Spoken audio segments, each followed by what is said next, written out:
I don't even like to use the word happiness. That's just a fleeting feeling. It can just go so up and down. I don't want to chase that feeling. It's just not an efficient way for me to live. I feel like just having peace and simply just enjoying being alive every day is the best place for me to be. You know, I don't want to be happy and sad. Like, I don't even want to have to go through that. I just want to just kind of flow through life. I experience so much. I just want to take on every experience for what it is and enjoy it in the moment, you know? So I don't want to chase happiness. Just try to stay even. It's a journey that's better than a destination. It's cool for me to be who I am and be and not apologize for it all the time. Man, I'm not coming out here unless I'm 100%. I've never had no doubts in myself.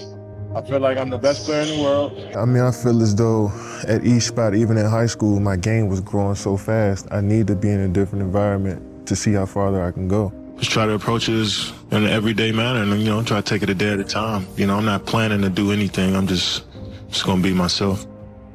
Every day is a challenge to stay at this level that I'm at.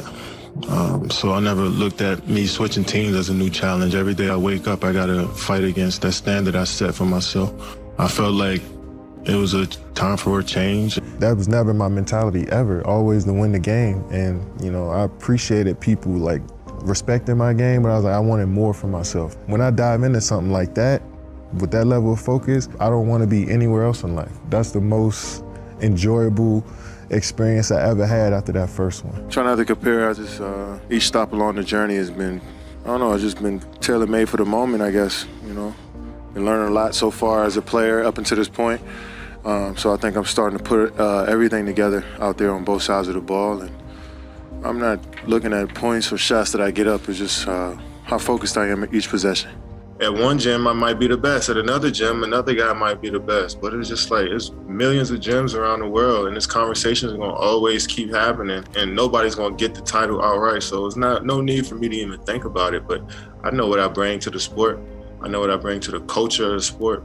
And I feel like I'm accepted by all the real ones in the game, you know what I'm saying? So that's really all that matters. I get that respect, and that's what I've been playing for. Yeah, life is crazy, you know, you can be on that high so fast and then in a matter of seconds you go back down. I'm grateful for it.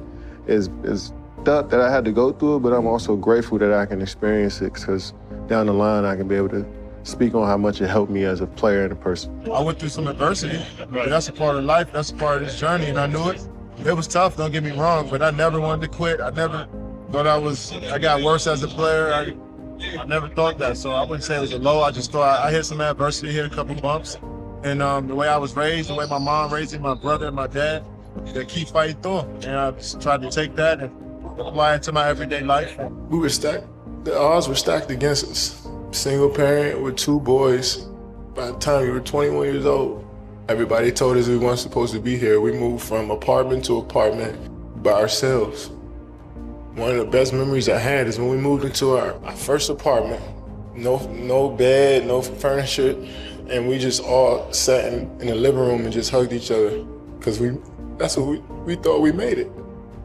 When something good happens to you, I don't know about you guys, but I tend to look back to what brought me here. You wake me up in the middle of the night in the summer times, making me run up a hill, making me do push-ups, screaming at me from the sideline of my games at 8 or 9 years old. We wasn't supposed to be here. You made us believe. You kept us off the street, put clothes on our backs, food on the table. When you didn't eat, you made sure we ate. You went to sleep hungry. You sacrificed for us. You the real MVP. Yeah, family first. Communication is key. I'd like to thank God for changing my life and let me really realize what life is all about. Basketball is just a platform in order for me to inspire people. And I realized that so many people believed in me when I didn't believe in myself. So many people doubted me and motivated me every single day to be who I am. I failed so many times and got back up. I've been through the toughest times with my family, but I'm still standing. When you got people behind you, you can do whatever. At the end of the day, I just focus on being the best that I can be and adding it to the group, whatever. That's the most important time, like personal time in the gym. You know, you spend a lot of time with your teammates and working through schemes and trying to be a great team. And sometimes you can lose sight of you as an individual trying to do all of that stuff. So when you're in the gym and focusing on your craft and your skills and how you can be your best to bring to the team, I think that's what the game is to me. You know, because we're all individuals trying to bring something special to a group. We're here for a reason. Every team is looking to get better. Saying we want to look to upgrade and get better from where we were. I mean, this is progression of a unit, you know. So keep building our identity. That's the thing. And the identity comes from winning basketball games, regardless, you know. So if you win basketball games, you figure out what your role is as an individual, and you kind of stick to that. So never jealous of no teammate ever.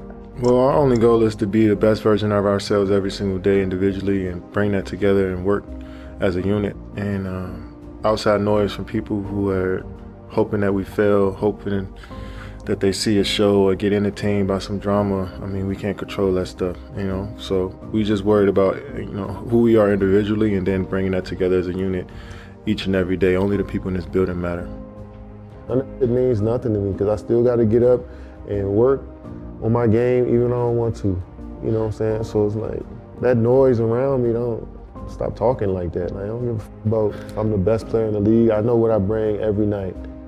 No crying over spilled milk. It's about how we can progress and get better from here. I definitely used to have crazy anxiety wondering how I was going to play the next day or the next series, you know, and it used to drive me crazy, you know what I'm saying? And for my mental health, I guess, it's easier for me to have this approach of just, you know, waiting to see what happens and then falling back on the work that I put in, you know what I'm saying? And if I fall back on that work, then, you know, I don't have to worry too much about what happened. I already know it'll come naturally.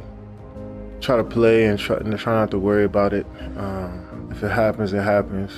You know, sometimes when you tend to focus too much on not getting injured, you probably go out there and get injured, you know. So I just try to go as hard as I can and live with the results.